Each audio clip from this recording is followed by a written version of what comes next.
Halo semuanya, Ultraman Decker episode 25 sudah tayang di channel YouTube Suburaya. Episode 25 ini menjadi akhir dari teror Sophia di bumi, sekaligus menjadi kekalahan Mother Sophiasaurus. Mother Sophiasaurus berhasil dikalahkan dengan kerjasama yang baik antara Godzilla dan Ultraman Trigger dan Decker. Di video kali ini, mari kita membahas Ultraman Decker episode 25, Cahaya di Kejauhan. Episode diawali dengan Mother Sophiasaurus yang sedang menyerap Eternity Core. Warga yang sedang berlindung ketakutan dan ada kakek Kanata juga di tempat perlindungan. Pasukan TPU yang terluka sedang diobati. Di markas, Kengo bercerita bahwa para Sophia mengetahui keberadaan Eternity Core saat menyentuhnya. Ditambah ingatan Kengo juga dibaca saat di bulan. Para Sophia menggunakan kemampuannya menjelajahi ruang dan waktu untuk menyerap Eternity Core tanpa harus melalui gerbang. Kanata datang dalam keadaan lemah. Ia mengatakan bahwa Mother Sophiasaurus memiliki kelemahan yang ia ketahui dari Agams. Semua anggota Godzilla dan Kengo berkumpul. Ryumon memberikan Phase Racer yang berisi data kelemahan Mother Sophiasaurus. Untuk mengalahkan Mother Sophiasaurus, inti di dadanya harus diserang. Ryumon mengajukan operasi bersama dengan para Ultraman. Disinilah Kanata mengaku bahwa dirinya adalah Ultraman Decker. Sawa terkejut, akan tetapi Kapten tidak mengizinkan Kanata untuk ikut karena keadaannya tidak memungkinkan. Kanata tetap memaksa karena sudah menjadi kesepakatan, namun Ichika membantahnya. Ichika tidak ingin jika Kanata harus mati. Ichika sedih karena Kanata harus bertarung dan menderita sendirian sebagai Ultraman. Namun Kanata mengatakan bahwa kehadiran Ichika dan yang lain membuatnya dapat berjuang sampai sekarang. Perbincangan hangat terjadi di antara semua anggota Godzilla. Kapten juga menyebutkan kejeniusan setiap anggotanya. Ryumon mengajukan rencana untuk mengalahkan Mother Sophiasaurus kepada Kapten. Sawa kaget begitu mengetahui Kengo yang ternyata adalah Ultraman Trigger. Mereka sempat bercanda sebelum akhirnya Kapten menyetujui rencana itu. Ryumon akan memimpin jalannya rencana. Rencana akhirnya dimulai. Ryumon dengan Guts Hawk dan Ichika dengan Guts Falcon mulai mengurus para Sophia Soldier. Sedangkan Kengo berubah menjadi Glitter Trigger Eternity dan menyerap Eternity Core dari Mother Sophiasaurus. Kanata yang berada di bawah berlari dan dilindungi oleh Guts Falcon. Trigger akhirnya memberikan cahaya Eternity Core kepada Kanata hingga Kanata bisa berubah lagi menjadi Ultraman.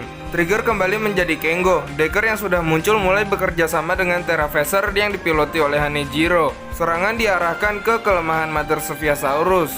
Namun Mother Sophiasaurus rupanya masih bisa membuat Decker Dynamic dan Terra Phaser kewalahan. Hingga bantuan datang dari Nurse DC. Kengo dan Guts Griffon juga ikut membantu. Sampai Mother Sophiasaurus melahirkan Sophia Soldier yang langsung menyerang mereka semua. Semua anggota Godzilla berakhir di dimensi Sophia. Mother Sophiasaurus mengungkapkan tujuannya yang ingin menyatukan masa depan dan mengakhiri konflik dan kesedihan. Mother Sophiasaurus juga ingin menciptakan kehidupan yang sempurna. Kanata melawan semua perkataan Mother Sophiasaurus itu dan meminta agar dia tidak mengikut campuri masa depan bumi. Tubuh Decker seketika bercahaya dan langsung memusnahkan para Sophia Soldier yang menyerang.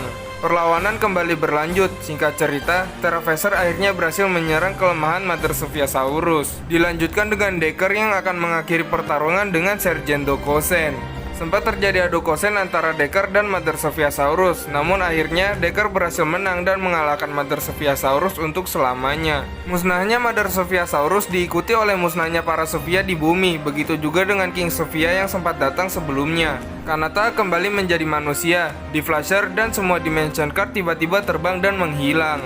Roh Agams dan Lelia juga sempat datang dan sangat bahagia. Kengo datang, namun Kanata masih belum tahu makna pertarungan selama ini. Anggota Godzilla yang lain juga datang dan memberitahu bahwa Sophia di Mars juga sudah musnah. Pesawat antariksa akhirnya berhasil kembali ke bumi. Begitu juga dengan orang tua Kanata. Orang yang berlindung di shelter juga akhirnya bisa keluar. Semua anggota Godzilla menyambut semua orang yang pulang dengan sangat bahagia. Series Ultraman Decker akhirnya tamat. Oke, itu tadi adalah plot dari Ultraman Decker episode 25, Cahaya di Kejauhan. Sekarang mari kita ke pembahasannya yang lain. Ultraman Decker episode terakhir ini sangat berbeda dari episode terakhir Ultraman yang lain.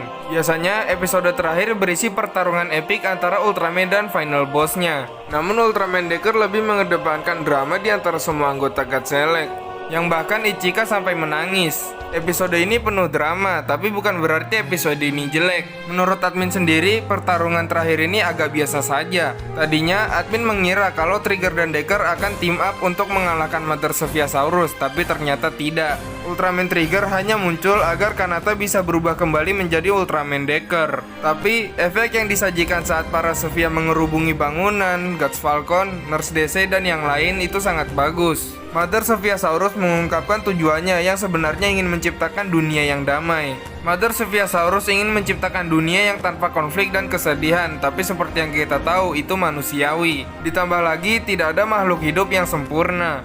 Kedamaian yang diinginkan Mother Zeviosaurus sebenarnya hanyalah sebuah omong kosong. Cara Mother Zeviosaurus mewujudkan tujuannya juga sangat salah, yaitu dengan menghancurkan banyak kehidupan.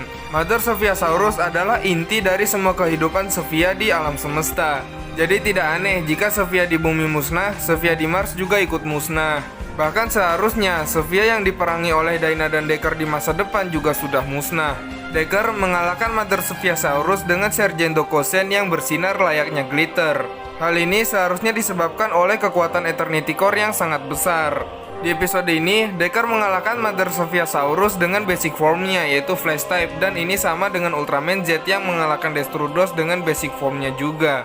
Menjelang akhir episode, D-Flasher dan Dimension Card menghilang. Kedua benda ini kembali ke masa mereka berasal, yaitu masa depan. Kedua alat itu didatangkan dari masa depan dengan maksud Kanata bisa menjadi Ultraman dan melawan teror Zevia. Sekarang teror Zevia sudah berakhir dan berarti misi Kanata sebagai Ultraman Decker juga sudah selesai. Dan seharusnya pertempuran Dyna dan Decker melawan Zevia di masa depan juga sudah selesai. Pada akhirnya tersisa Kengo sebagai satu-satunya Ultraman yang melindungi alam semesta ini. Ending yang mirip dengan series Ultraman Dyna. Akan tetapi nanti Kanata harus menjadi Ultraman lagi untuk menghadapi teror baru dari alien luar angkasa. Oke, mungkin segini dulu pembahasan Ultraman Decker episode 25. Kalau kalian punya teori lain silahkan share di kolom komentar. Terima kasih sudah menonton, jangan lupa subscribe dan sampai jumpa di video selanjutnya.